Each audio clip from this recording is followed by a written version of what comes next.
Kalalaya mo pa lang, nakulong ka na naman. Wala pang isang buwan, pang ilan mo na ba yan? Ang simple na mo, maraming hinihiling pa.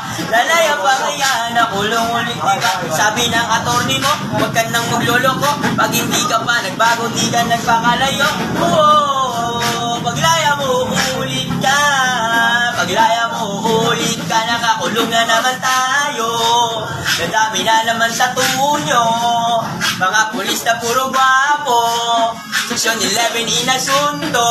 Sabi ko sa miskal, huwag kang maniniwala dyan. Nakatamay lang ako at nadaanan lang. May mga nagsusugat, biglang nagtakbuhan. Ako na lang yung naiwan at kinakapan. Di ako nakasigaw, gaw, nakatuto na kasi. Sa akin ang dalang baril na pulis na malaki. Mabilis akong natakot, di mapakali. Pinatungan ako ng isang sachet. Huwag tatanga-tanga kapag sa city hall ka na. Huwag kakaba-kaba kapag arrestin mo 5.